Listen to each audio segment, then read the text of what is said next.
Assalamualaikum warahmatullahi wabarakatuh. Selamat pagi semuanya. Waalaikumsalam. Selamat Pagi pagi, Bu. Ibu. Oke, sebelumnya Ibu mau mengabsen kalian dulu nih. Yang namanya dipanggil bisa di-on ya mic-nya. Oke. Nadia Indah Wulandari, Hadir, Bu. Reza Ramadan, Hadir Ibu. Vini Nur Asteria. Hadir, Bu. Oke, alhamdulillah ya hari ini masuk semua. Nah, Ibu mau nanya nih, gimana kabar kalian nih? Kalian bisa ketik di kolom chat angka 1 kalau misal kalian ngerasa hari ini kondisi kalian lagi sehat-sehat aja, dan kalian bisa ketik di kolom chat dengan angka 2 kalau misalkan kalian ngerasa hari ini lagi kurang enak badan. Ayo, bisa diketik di kolom chat.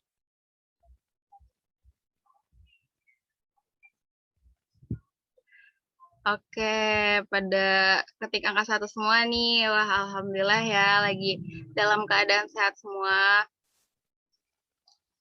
Nah, apalagi di kondisi seperti sekarang ini ya, kita harus ekstra nih ngejaga nih, daya tahan tubuh kita nih, agar sehat selalu. Semoga kalian juga dalam keadaan yang sehat selalu, dan jangan lupa nih buat protokol kesehatannya. Oke, Ibu mau share materi kita pada hari ini.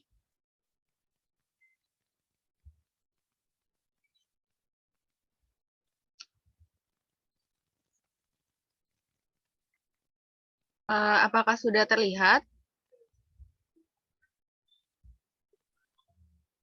Sedang loading Bu.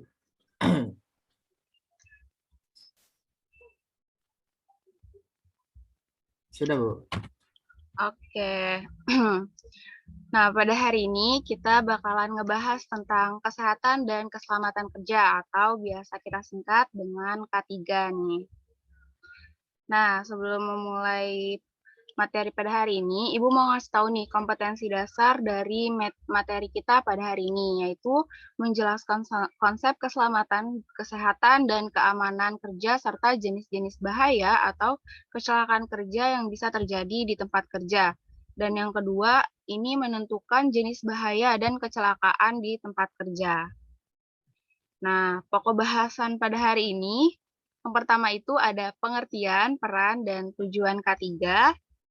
Yang kedua ada hukum kesehatan dan keselamatan kerja di Indonesia. Ketiga ada prosedur dari K3. Dan yang terakhir ada identifikasi timbulnya bahaya.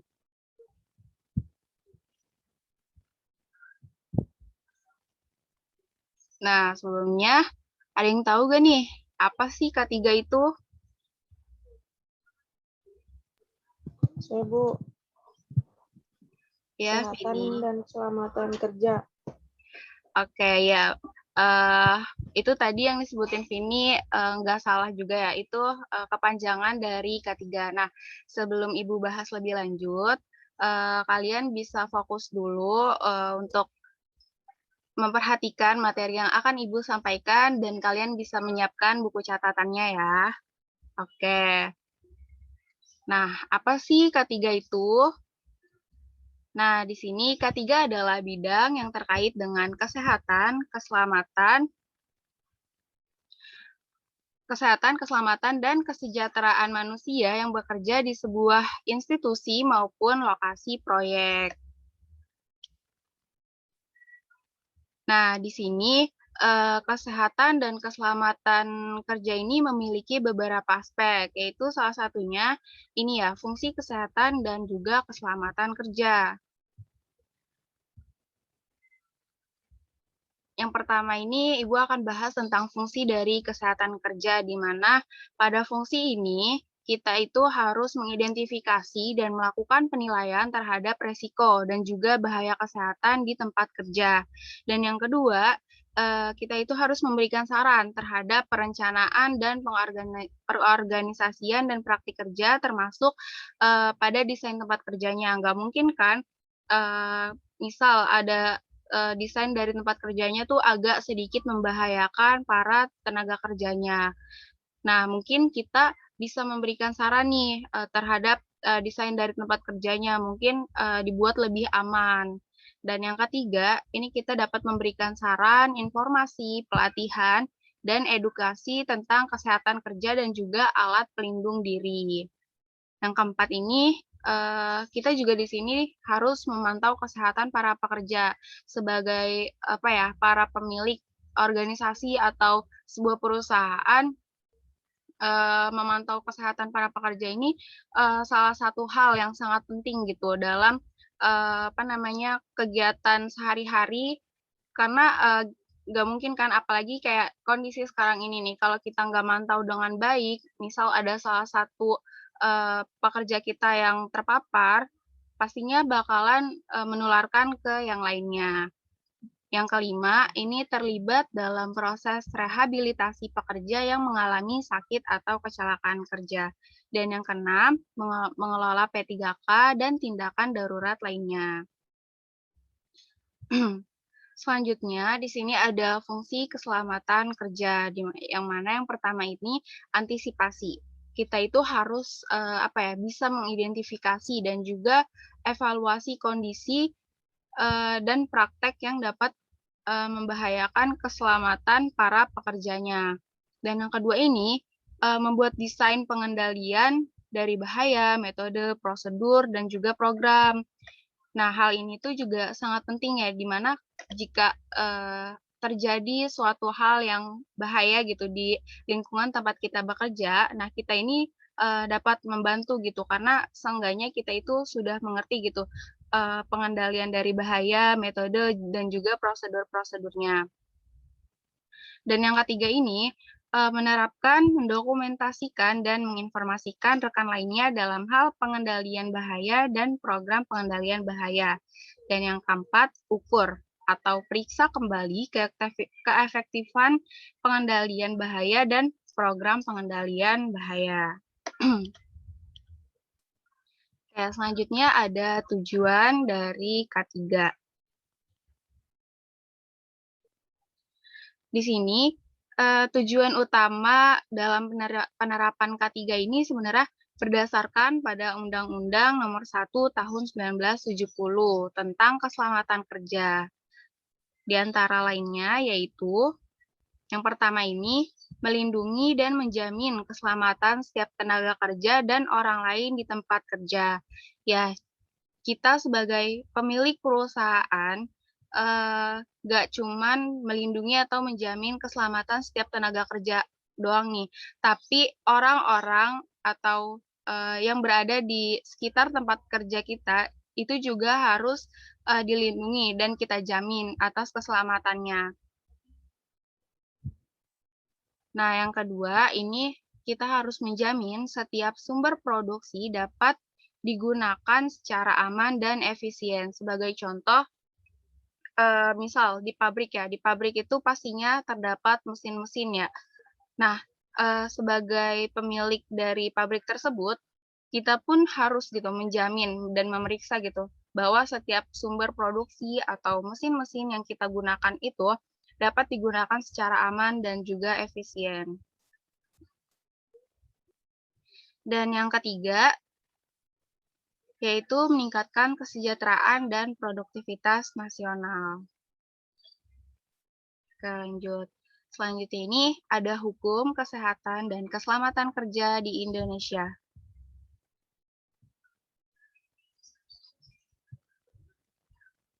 Yang pertama ini ada Undang-Undang Nomor 1 Tahun 1970 tentang keselamatan kerja, yang mana undang-undang ini mengatur dengan jelas tentang kewajiban pimpinan tempat kerja dan pekerja dalam melaksanakan keselamatan kerjanya. Yang kedua, ada Undang-Undang Nomor 23 Tahun 1992 tentang kesehatan. Dan undang-undang ini menyatakan bahwa secara khusus perusahaan itu berkewajiban memeriksakan kesehatan badan, kondisi mental, dan kemampuan fisik pekerja yang baru maupun yang akan dipindahkan ke tempat kerja baru, sesuai dengan sifat-sifat pekerjaan yang diberikan kepada pekerja, serta pemeriksaan kesehatan secara berkala. Dan sebaiknya para pekerja juga berkewajiban memakai alat pelindung diri atau APD dengan tepat dan benar, serta mematuhi semua syarat keselamatan dan juga kesehatan kerja yang diwajibkan. Yang ketiga, di sini ada Undang-Undang Nomor 13 Tahun 2003 tentang Ketenagakerjaan, yang mana undang-undang ini mengatur mengenai segala hal yang berhubungan dengan ketenagakerjaan, mulai dari upah kerja, jam kerja, hak maternal, cuti, sampai dengan keselamatan dan juga kesehatan para pekerjanya. Nah, sebagai penjabaran dan kelengkapan undang-undang tersebut yang tadi udah Ibu jelaskan, pemerintah juga mengeluarkan peraturan pemerintah dan keputusan presiden terkait penyelenggaraan keselamatan dan kesehatan kerja. Di antaranya itu ada peraturan pemerintah Republik Indonesia nomor 11 tahun 1979 tentang keselamatan kerja pada pemurnian dan pengolahan minyak dan gas bumi. Yang kedua, ada peraturan pemerintah nomor 7 tahun 1973 tentang pengawasan atas peredaran, penyimpanan, dan penggunaan pestisida. Yang ketiga, ada peraturan pemerintah nomor 13 tahun 1973 tentang pengaturan dan pengawasan keselamatan kerja di bidang pertambangan. Dan yang terakhir, ini ada keputusan Presiden nomor 22 tahun 1993 tentang penyakit yang timbul akibat dari hubungan kerja.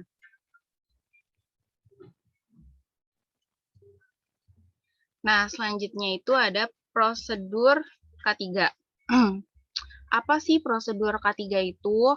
Nah, prosedur K3 ini merupakan tahap atau proses suatu kegiatan untuk menyelesaikan aktivitas atau metode langkah demi langkah secara pasti dalam pekerjaan dengan memperhatikan keselamatan, kesehatan, dan juga keamanan.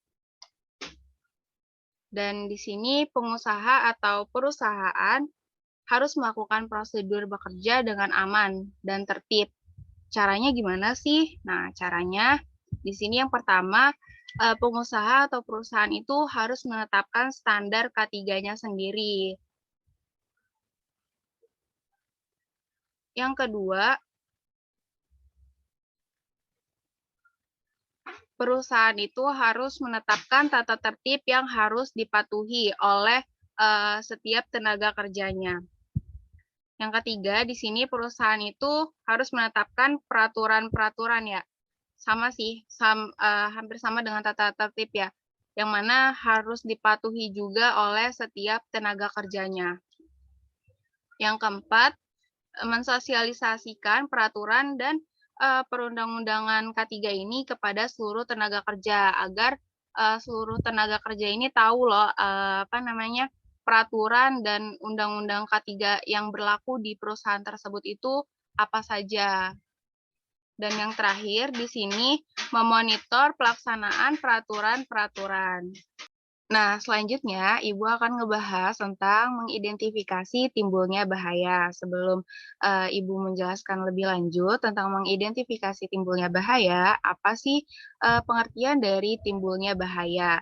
Nah, identifikasi bahaya itu sendiri merupakan upaya untuk mengetahui, mengenal, dan juga memperkirakan adanya bahaya pada suatu sistem, seperti peralatan, tempat kerja, proses kerja, prosedur, dan juga lain-lainnya. Nah, sampai sini kira-kira ada yang ingin ditanyakan terlebih dahulu? Bu, saya mau nanya, ada nggak sih langkah-langkah untuk mengidentifikasi timbulnya bahaya? Baik, keren nih pertanyaan dari Nadia Indah. Oke, selanjutnya di sini Ibu bakalan ngebahas nih tentang langkah-langkah identifikasi bahaya ini sesuai dengan standar OSHA ya, Yang pertama di sini ada mengumpulkan semua informasi mengenai bahaya yang ada di tempat kerja. Nah, kita ini harus mengumpulkan, mengatur, dan juga tinjau nih segala informasi tentang bahaya di tempat kerja untuk menentukan potensi bahaya yang mungkin ada atau kemungkinan pekerja ini terpapar atau berpotensi terpapar bahaya tersebut. Nah, kemudian yang kedua, kita harus melakukan inspeksi secara langsung untuk menemukan potensi bahaya yang ada di tempat kerja. Kemungkinan besar bahaya akan muncul seiring dengan adanya perubahan area atau proses kerja, mesin atau peralatan tidak memadai, serta pengabaian tindakan pemeliharaan atau perbaikan atau tata graha yang tidak terlaksana dengan baik. Dan meluangkan waktu untuk memeriksa area kerja secara langsung dan berkala dapat membantu kita juga nih untuk mengidentifikasi adanya bahaya baru atau bahaya yang timbul berulang kali untuk segera dilakukan pengendalian sebelum terjadi kecelakaan kerja. Selanjutnya, kita juga harus melakukan identifikasi bahaya terhadap kesehatan kerja. Suatu bahaya kesehatan akan muncul apabila seseorang itu kontak langsung dengan sesuatu yang dapat mengakibatkan gangguan atau kerusakan bagi tubuh ketika terjadi paparan yang berlebihan. Dan bahaya kesehatan dapat menimbulkan penyakit yang diakibatkan oleh paparan suatu sumber bahaya di tempat kerja. Dan potensi bahaya kesehatan tersebut mencakup sebagai berikut ya. Itu ada faktor kimia, seperti kayak pelarut, perekat, cat, debu beracun, dan lain-lainnya. Kemudian ada faktor fisik juga nih, yaitu kebisingan, penerangan, getaran, dan juga iklim kerja. Dan yang ketiga itu ada bahaya biologi seperti penyakit menular. Dan yang terakhir ada faktor ergonomi, yaitu tugas monoton atau yang berulang kali dan postur canggung serta angkat berat dan lain-lainnya. Nah, yang keempat ini ada kita juga harus melakukan investigasi pada setiap insiden yang terjadi. Insiden di tempat kerja itu termasuk kecelakaan kerja, penyakit akibat kerja, dan juga laporan tentang bahaya lainnya yang memberikan indikasi yang jelas tentang di mana bahaya berada. Dengan menyelidiki insiden dan membuat laporan secara menyeluruh, kita akan dengan mudah nih mengidentifikasi bahaya yang kemungkinan besar akan mengakibatkan sesuatu yang fatal di masa mendatang. Dan tujuan menginvestigasi itu juga untuk menemukan ya akar penyebab insiden atau faktor-faktor yang mempengaruhi bahaya. Kemudian di sini yang kelima, melakukan identifikasi bahaya yang terkait dengan situasi darurat dan aktivitas non-rutin. Nah, di sini juga perlu kita pahami, keadaan darurat ini dapat menghadirkan bahaya yang bisa menimbulkan risiko serius nih bagi para pekerja. Dan aktivitas non-rutin seperti inspeksi, pemeliharaan, atau perbaikan juga dapat menghadirkan potensi bahaya dan rencana prosedur perlu dikembangkan untuk merespon secara tepat dan aman terhadap bahaya yang dapat diduga terkait dengan keadaan darurat dan aktivitas non-rutin. Dan yang terakhir, di sini kita harus mengelompokkan sifat bahaya yang teridentifikasi dan menentukan langkah-langkah pengendalian sementara dan tentukan prioritas bahaya yang perlu pengendalian secara permanen, yaitu dengan menilai dan memahami bahaya yang teridentifikasi dan jenis-jenis kecelakaan atau penyakit akibat kerja yang dapat timbul akibat bahaya tersebut. Dan informasi ini dapat digunakan untuk mengembangkan tindakan pengendalian sementara dan juga untuk menentukan prioritas bahaya mana saja yang butuh tindakan pengendalian permanen. Nah, di sini ada 3 tahap ya. Yang pertama itu dengan mengevaluasi setiap bahaya dengan mempertimbangkan tingkat keparahan, serta perhatikan apa saja sih dampak dari paparan bahaya dan jumlah pekerja yang mungkin akan terpapar. Kemudian yang kedua, gunakan tindakan pengendalian sementara untuk melindungi pekerja sampai program pencegahan dan pengendalian bahaya secara permanen dapat diimplementasikan. Dan yang ketiga, perhatikan tingkat kemungkinan dan tingkat keparahan bahaya untuk memprioritaskan bahaya atau risiko mana yang harus ditangani terlebih dahulu. Dalam hal ini ya, pengurus memiliki kewajiban untuk mengendalikan semua bahaya yang dapat menimbulkan dampak serius dalam jangka waktu yang panjang bagi para pekerja. Ya, itu dia ya tadi 6 langkah untuk mengidentifikasi timbulnya bahaya sesuai standar OSHA. Oke, untuk materinya sampai situ. Nah, Ibu izin stop share screen.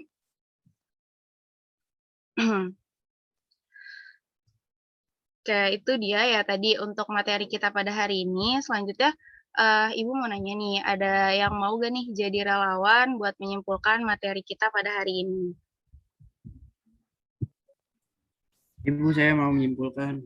Ya, boleh Reza. Ya, jadi berkaitan dengan materi hari ini yang tadi telah Ibu jelaskan juga, saya menyimpulkan bahwa kesehatan dan keselamatan kerja itu cukup penting. Semua organisasi ataupun perusahaan memiliki kewajiban untuk memastikan bahwa pekerja dan orang lain yang terlibat tetap berada dalam kondisi aman sepanjang waktu. Nah, praktek K3 ini atau kesehatan dan keselamatan kerja itu meliputi pencegahan, pemberian sanksi, dan juga kompensasi, juga penyembuhan luka dan juga perawatan untuk pekerja dan menyediakan perawatan kesehatan dan juga cuti sakit. Kurang lebih kayak gitu, Bu. Ya, terima kasih kepada Reza. Ya, benar sekali ya yang tadi disimpulkan oleh Reza tentang keselamatan dan juga kesehatan kerja. Oke, mungkin itu aja dari Ibu dan selanjutnya nanti di Google Classroom Ibu akan memberikan kalian tugas dan juga bahan bacaan untuk materi selanjutnya. Oke, cukup sekian materi Ibu pada hari ini. Kurang lebihnya Ibu mohon maaf. Wassalamualaikum warahmatullahi wabarakatuh. Waalaikumsalam warahmatullahi wabarakatuh. Assalamualaikum warahmatullahi wabarakatuh.